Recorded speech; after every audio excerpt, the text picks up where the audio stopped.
Welcome to the Morning Glory Project, Stories of Determination. I'm your host, Betsy Graziani Fossbender. Like in nature, we see determined flowers and vines clinging to life and seeking light. So are Morning Glory people. And in this podcast, I'll interview writers, activists, artists, entrepreneurs, survivors and thrivers, and trailblazers of all kinds.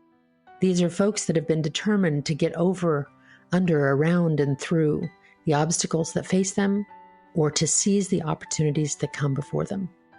I find these people inspiring and amazing. I know you will too. Today, I'm happy to welcome to the Morning Glory Project, Sara Connell. Sara is an author and master coach dedicated to helping coaches, writers, and entrepreneurs with a story to tell. She helps them to become successful, published authors and in-demand speakers who make their maximum impact in the world. She's been featured on The Oprah Winfrey Show, Good Morning America, The View, Fox Chicago, NPR, and Katie Couric. Her writing has appeared in the New York Times, Good Housekeeping, Parenting, and many other national publications. And her first book, Bringing in Finn, was nominated for the Elle Magazine Book of the Year. Now that's the formal introduction for Sara, but there's also something really interesting about her that I think you can listen for as you hear her story unfold. From the outside looking in, Sara's one of those people that you might assume has always been on top of the world. She's accomplished and bright and enthusiastic and just a ball of encouraging energy. And that's why lots of her clients hire her and really appreciate what she does. But what I've learned is to look a little past the surface and to learn what the story is behind the person. And Sara's is certainly fascinating. As you listen today, I invite you to listen not just for the exceptional story of how she came to have her son Finn, but also the not-so-exceptional story that she tells of going through loss and how she got over that. So Sara Connell, welcome to the Morning Glory Project. I'm so thrilled to have you and so thrilled to get to talk to you today. Thanks so much for having me. I'm overjoyed to be here. Well, Sara, I came to know you in an interesting way. I had heard your name for many years through friends of mine who have availed themselves of your services. And then I didn't know that I knew your other story until later on the dots came together, but that'll come up a little bit later as we chat. So tell me a little bit about the work you do now and your life now as it exists, and then we'll go backwards. Awesome. So I am a book and thought leader coach, which is like, what is that? Essentially, what I have the great gift of doing is working with entrepreneurs, coaches, writers, experts in some way, and I help them make the impact they want to make, reach the people they want to reach by becoming successful, published, even best-selling authors, in-demand speakers, and really getting their story out into the world. And it's really exciting work because I care deeply about story. I know we're going to get into, story and books and everything, but I've always long believed that books and talks, live talks, online talks have the power to change lives, to illuminate, to educate, and in some cases even save lives. Actually, some of our clients have received those kind of letters from their books and talks. And so it's really work I feel so privileged to be able to do. And that power of story has been with me since I was a young child. I've been married 18 years to my husband. I live in Chicago, and we have an 8-year-old son who just started 3rd grade. Well, you and I are sisters under the skin, though we've never met in person, because I too am a believer in not only the healing power of stories for the people that write them, but for the connective power of stories and how they link humans to one to another. That's why I write stories. That's why I help people write stories. And that's why I began the Morning Glory Project, frankly, to bring these stories to a different population of people. So I'm so honored to have you. So maybe you could read just a bit that you had prepared, you told me about. You could read a bit from the prologue of your book, which is called Bringing in Finn, an Extraordinary Surrogacy Story. So perhaps you could read a bit of that and then we can launch into our conversation. Absolutely. And this takes place at a moment of true devastation for me. It comes from the prologue of the book, and I'll read a bit from it. I couldn't breathe. I lay in bed in the labor and delivery ward of a Chicago hospital on the south side of the city, the doctor's words smashing my heart like a wrecking ball. We can't save them. I'm sorry, Dr. Egan, the head of maternal fetal medicine, told us. When the attempt to sew my cervix shut had failed, Dr. Egan had shouted, shit, and thrown the Stars and Stripes do-rag he'd been wearing to the OR floor. Everything in the room was an assault. The lights too bright and fluorescent, the whirring of the medical equipment too loud, the furniture dated and worn. I turned my head to the wall, unable to bear the stricken faces of my husband, my obstetrician, my sister, and now my mother, who had jumped on a plane from Washington, D.C. after receiving a panicked phone call from my husband. I twisted on the bed, stretching my hands over the protruding belly, trying to hold on to the lives that had been growing inside me for more than 5 months. Going into the procedure, Dr. Egan told us we had only an 8% chance of success, but we'd been hopeful. Babies at 24 weeks sometimes survived. We were weeks, if not days, from viability. Someone had to be the 8%. The day we left the hospital, a therapist from the perinatal loss department presented us with 2 death certificates and asked us if we wanted the bodies for a burial. I'd been packing the things Bill had brought me from home: bathrobe, toothbrush, 2 purple stones from our garden. As the counselor held the papers out to me, I dropped the stones and listened to the knocking sound they made as they hit the linoleum floor and ran under the metal bed. There's no rush to decide, the therapist said gently. We can keep them here for up to a month. Bill helped me to the wheelchair I was required to leave the hospital in, and I heard an OB on call talking to some nurses outside the door of our room. She neglected to close the hatch and the door had crept open. When they're ready, take them out the back in the service elevator. I don't want them going through reception with all the new moms and babies. I slumped into the chair next to the hospital bed, folding the top half of my body over my legs. I understood the doctor meant well, but I couldn't help seeing her decree as yet another rejection.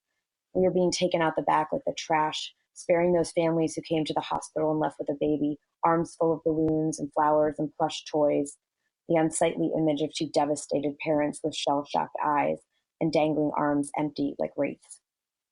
2 months later, I flew from Chicago to my parents' house in Virginia, where I'd grown up, for the wedding of a family friend. I was tired from the weeks of grieving and yearned for the comfort of the rolling hills and woods near my family home. As soon as I arrived, I questioned my decision to come.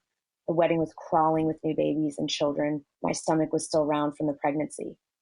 The aunt of the bride, who lived out of state, rushed to greet me. I heard you were having twins, she said, her eyes bright with excitement. When are you due? I struggled to answer. Death seemed an inappropriate thing to mention at a wedding, and stillborn was a word still unutterable on my tongue.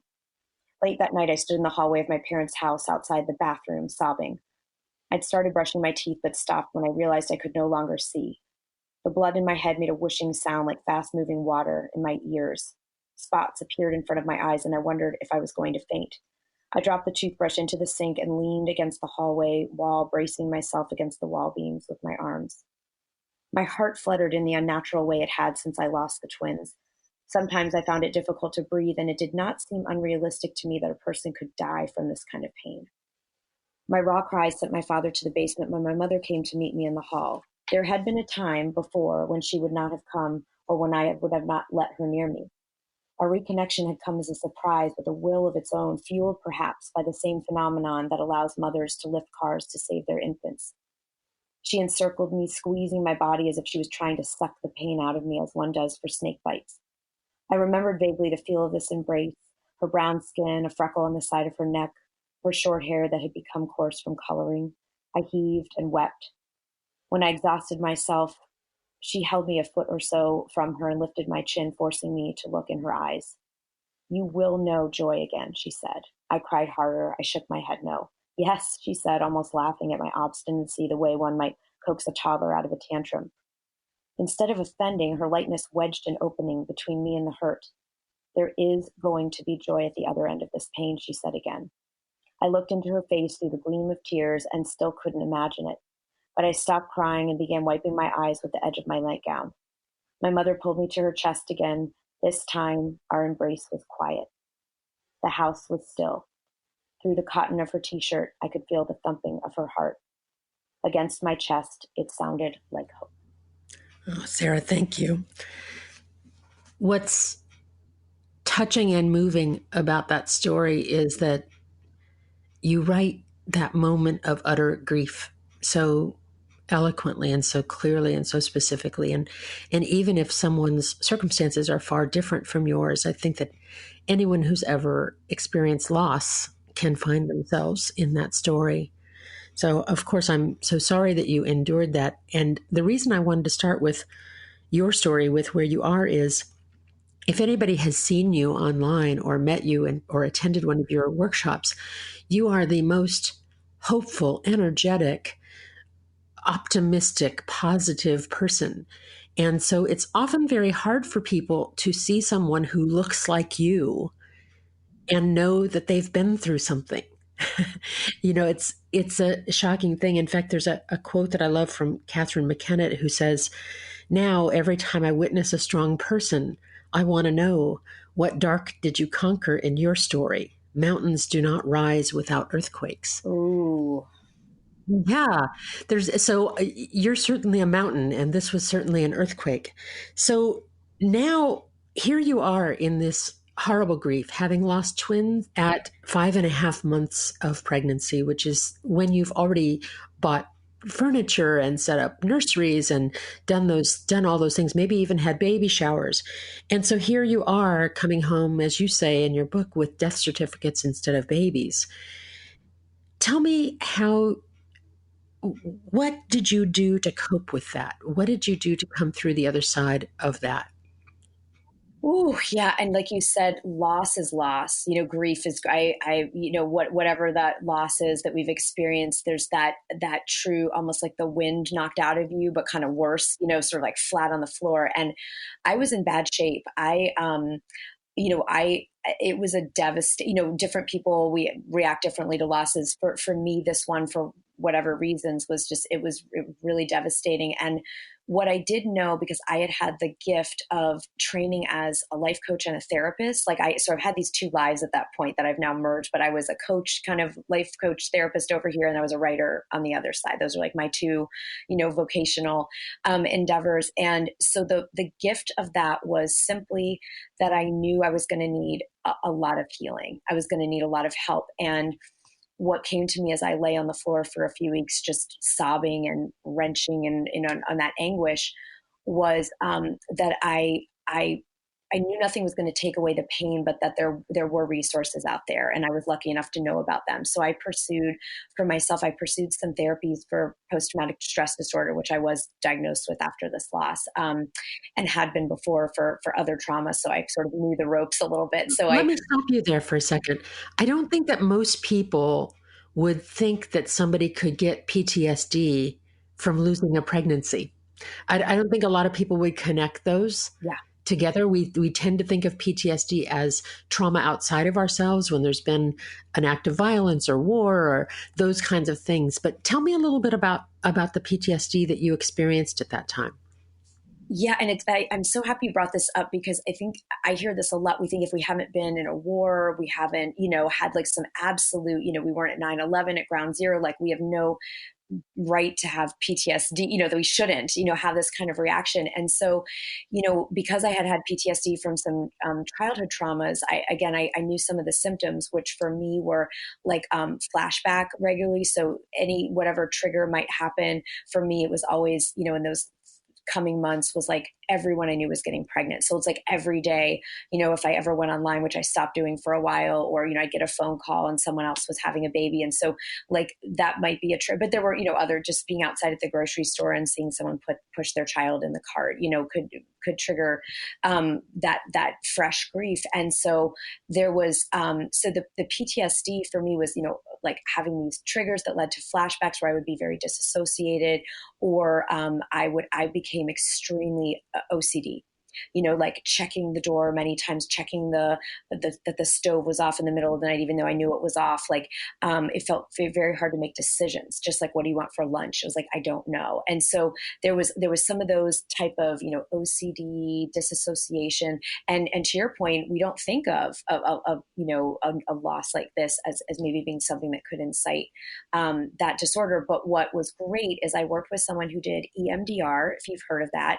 It's a brain reprocessing therapy, and it's phenomenal for trauma. And let me interject here for those listening who may have suffered other kinds of trauma. I work a lot with folks who survived gun violence and those kinds of things. EMDR is one of those things, and I can say, because I too am a therapist and have been for more than 25 years, when EMDR first came on the scene, and it's called eye movement desensitization and reprocessing, quite an acronym for a very special procedure. But it's using of lights or actions in front of the eyes that helps the brain reprogram itself. And when I first saw it as a young therapist, I thought, oh, that's a lot of voodoo and silliness. I can't believe that that's in any way helpful. Now, 25 years later, I have witnessed the benefits of EMDR particularly for people who suffer trauma. So I want to validate that out there for those listening and those who've suffered whether it is violence or tragic loss or whatever, can truly look into to a trauma specialist who understands how to use this tool. So that sounds like it was really valuable to you. It was extremely valuable. And again, because I'd been in this world of coaching and therapy, like I was, I wish that meant it could take away any of the pain any of us might suffer in grief, which it doesn't in my experience, but it does help us get on a path to get that support. The other thing, I did yoga, which I couldn't move I was just for fun. Not only did we lose the twins, but unfortunately in the C-section that they ended up performing, the surgeon cut through my uterus into my bowel and I had to have emergency surgery and a blood transfusion. So there was like incredible trauma to my physical body as well. And I think that also contributed to the PTSD because there was that sense of I'm not safe. Like I walk in one day and all of a sudden all hell's breaking loose and I'm kind of in a dicey situation, life and death kind of situation for a little minute there. And thankfully, wonderful doctors, and I'm absolutely fine. But it was physically traumatic, as well as, of course, the emotional trauma was much worse that it felt to me. So I did gentle, restorative yoga for a while. And then the big thing, and this is one that has always worked, whatever grief is going on, is I knew I just needed to get in nature as much as possible. It's like I just, as something happens, even though I live in a city, I live in Chicago, it's not easy to get, in the woods, but there are some state parks and things around. And I would just, as soon as I was well enough physically, 6 weeks or so later, I would just drag myself, to some park and I would just walk. And I just would put myself in that space. And again, I didn't come away being like, oh my gosh, I feel amazing. It just wasn't, it's not that kind of, healing isn't like that right away when we've had a big loss in my experience. But I did come away like something did get lifted. There's something, the earth and the trees and the sky are so generous. And I think there's some kind of transmutation of pain that started happening. And I would find these branches all over in the shape of a Y. Now, this is not an unusual thing in the world, right? Trees grow, branches grow into that shape quite frequently. But I just decided that was, every time I saw a Y, it was a sign for me that I was on the right path. I just needed to show up for one more day to breathe in and out and get myself out in the woods somewhere. And I just was going to find our path forward. And so that nature time, again, it was a crappy bunch of months. It didn't feel good, but it did start to heal something on a level I'll never be able to understand.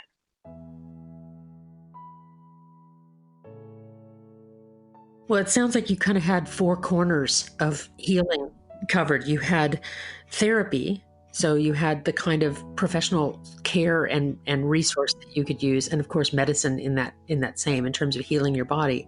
You had nature, you had yoga, and then you had your mom, who, I want to say this because your relationship with your mom had not been perfect to that point. I don't want it to sound as though everything had been hunky-dory between you. No. And of course, you had this wonderful, supportive mom who did everything for you and said these wise and reassuring words.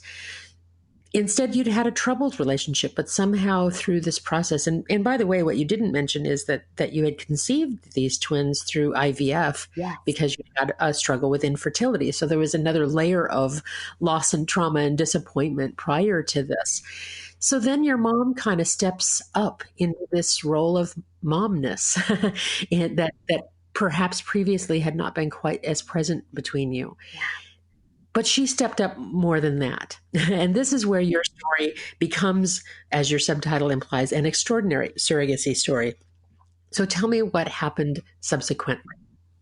So what's so wild, as you shared, my mom and I went through a really difficult period where we weren't close at all. It was incredibly strained. It was excruciatingly painful on both of us. And there was just a lot of, again, my old trauma that I hadn't healed. And as I got better from that, we were able to reconnect. This was, just before the experience with infertility happened. So we had at that point started to develop like a brand new relationship as adult women and mother-daughter as, in a new phase. And it was really rich. And so, that would have been wonderful. I had a supportive parent. What a gift, and then after my husband and I suffered this loss, we then a year later had another miscarriage. It was just, very, very challenging. And my mother, there's more to the story than we have time to share here, but she had started taking walks herself in the woods and meditating. And she kept just asking she wanted to know something that was going to be like her purpose. She was nearing 60 years old and she felt like she didn't like the model of, women are done, or she's like, I'm not a golf person. I'm not moving to Florida. Like, that's not my jam. And so she would call me all the time. Like, you're a coach. What, you help me, coach me. We just had these really rich dialogues. And long story short, one day she's walking with friends and she hears a story about a postmenopausal woman who'd had a baby, and they all made jokes, kind of like, oh, should we be worried? Like, my mom's been through menopause now for almost 10 years. She's, like they just had a big laugh. And she got home and she ran the water for her shower. And something she and I had done together, a coaching thing, was up on her wall that made no sense to her at the time. And suddenly it just went through her. She said it went through her like a current. And she said, I want to be their surrogate. I mean, and this was especially then, this is, 10 years ago, this is a completely like science fiction idea. It's completely crazy, right? Like, who's going to have a 60-year-old, almost 60-year-old woman, like carry a baby? I mean, it was just like the stuff out of a sci-fi. Yeah. And so she was coming with my dad for a visit to Chicago. I grew up in Alexandria, Virginia, near DC. So they come out and she said, can I talk to you? And I thought, oh gosh, is she sick? Because she just looked like I could feel there was this like energy, she was like almost shaking.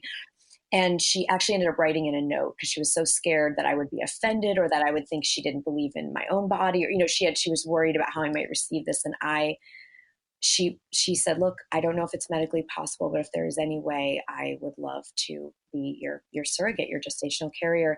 And I just fell to my knees. I fell to my knees. Like, I can feel it now. I cried and cried. And what was so wild is like something came inside me that was like, this is probably the way we're going to have our child. Like, it's been so insane and so messed up and so awful that like, probably this is actually the way that our child is going to come in the world. I still didn't logically think it was possible. And we proceeded, as you know, from the story, our fertility team did a huge amount of tests on my mom to make sure that they felt it was potentially safe and okay. And she's lucky to have low blood pressure and be very fit and healthy and take care of herself. And that's how my son was born. And so your mom brought in Finn. Okay. Or perhaps you can tell me a little bit about how that title, Bringing in Finn, came to be. Yeah, we had like, and what you mean by it. I don't know if you've seen that movie of Julie and Julia, about like Julia Child, and like they have that whole like rigmarole around finding the title for her book. And it was sort of like that, we're talking to my agent and we're with the publisher and we kind of don't know. And it just came to me one day. I thought, people laugh about it takes a village to raise a child. That's an idea we've all, heard in society for a long time. And so we would always joke about, well, for us, it took a village to have a child. Like, forget raising it. We just, to get one in here, we needed the village. You had a whole pit crew. Right. We've got a whole pit crew. We've got a team. We've got multiple, got a rented uterus. Like, it's hysterical. So we had a lot of laughs about it. And I thought, it's really bringing him in. It felt like we were on a rescue mission. I felt like my body had become the like defective plane that like, the parachute didn't work, it's just all this stuff that had come up around that loss of the premature labor. And it was like, oh, we're bringing him in, and so it just sort of flowed out one day and we decided we liked it. And it felt like what we were doing together. So your mom became quite a hero in this story. And there are lots of people, and perhaps some listening, who've struggled with infertility or fetal loss or miscarriages, for whom this isn't a possibility, this particular solution.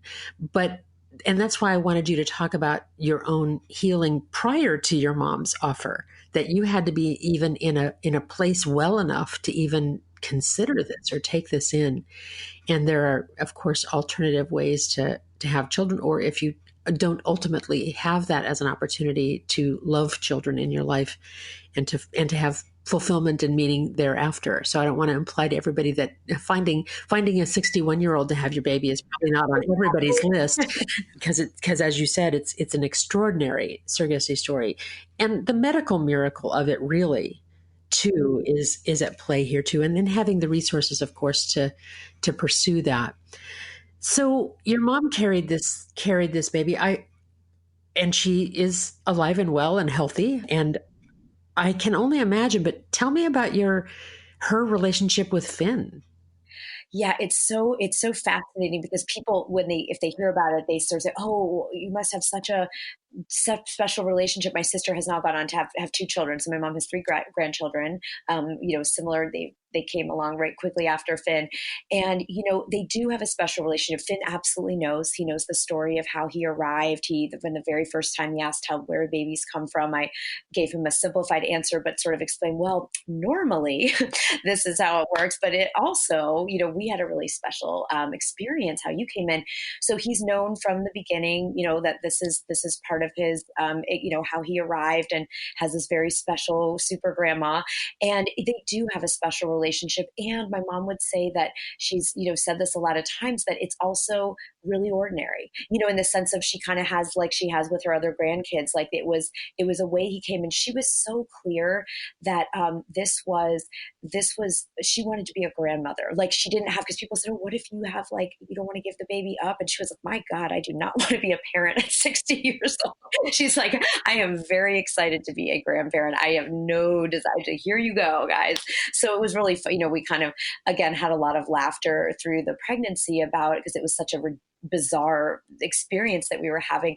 But she really does have a special relationship. And I think, I think the fact that that Finn knows, one of the things my mom will say over and over, she loved being pregnant. She had, my sisters and I, she had three girls, and it was easy for her to be pregnant. She actually loved it. She feels like it's a highlight of her life.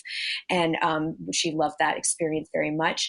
And so to her, something happened where she's talked about this a lot, where by doing this surrogacy, she felt freed. She felt freed of being, she said, she is the most conventional person that's ever lived. She very much was, I'll be the good girl and do what's expected, and very traditional. We were Catholic, raised Catholic, so just very like by the book. And then she does this. And it was like, she now feels, she's like, I don't feel afraid of anything. I don't feel limited by anything. She's gone to Haiti and built houses. She's gone to Alaska and done a project there that she was really excited about. She started writing, which she's never felt like she was creative or has done before. So it's like it opened up so much for her. And I think that connection with like Finn and being an opening for her, and bringing this gift to my husband and I that we're grateful for every minute of every day, there is that bond. It's like a mystical bond is the best way I can describe it. And they feel it. We all feel it. Well, it sounds as though she experienced that as a miracle too. and I think that when you've experienced something miraculous, that other things don't look so impossible.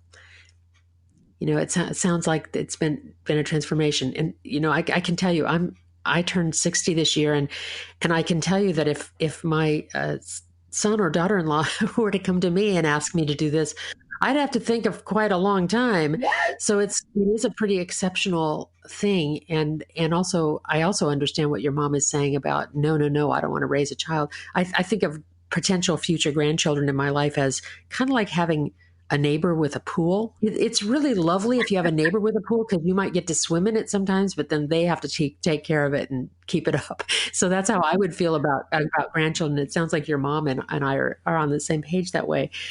But I'm wondering too how this experience, exceptional and rare and odd as it is, and you went on Oprah and you've written a book about it, and by the way, as I said, I didn't connect the dots in my acquaintance with you until I remembered that I had seen that episode on Oprah. I didn't put your name with that because it had been a long time since I'd seen it. When you think of this though, I wonder how this experience impacts your coaching with authors, with thought leaders, with others, how it affects how you work. Yeah, it does, because to me it was also a spiritual experience of truly that idea of almost at the heart of when people write about the mystical experience of something that you could never have done on your own, never have planned. It clearly wasn't anything you figured out. I mean, this was so above and beyond anything I ever could have. I never would have imagined it. And so what it opens up for me is in the same way to hold that space. I think there's two things. One is just really being in a space of unlimited possibility with my clients where, I do believe in, like Elizabeth Gilbert would call the big magic. I believe that when a story, an idea, an experience comes to someone and says, like, will you share me? That is a real thing. And it isn't just a selfish act to, like, I do think writing for ourselves is incredibly healing. Like you've talked about, it's cathartic, it's liberating. And I really have come to feel, and especially in these last few years, coaching writers and thought leaders, that when we have that calling to share a story, it's not only because it will be amazing for us, but because there's someone in the world that needs it. I really believe in this sort of puzzle piece effect, and that there's someone out there who, whether it's entertainment, upliftment, hope, they're not alone, like whatever might come from the story, seeing life through a different perspective. I really believe in like the sacredness of that calling to share a story, and whether that's through, writing or speaking or both. So I think what it's changed in me is it's brought a sense of sacredness and a sense of unlimited possibility and a sense also of urgency is not the right word because I don't believe in urgency like in timing, but I think a sense of, if this calling is here and it's really not letting you go, let's make that happen because it needs to be in the world. Yeah, a sense of importance that this matters. Well, Sara, thank you so much for sharing this exceptional story. And while its details are exceptional, I think that what the takeaways for us all are that healing, even from the deepest despair, is possible if you're pulling in the resources, if you're finding the practices, if you're making the decisions, if you're getting the inspirations and taking them.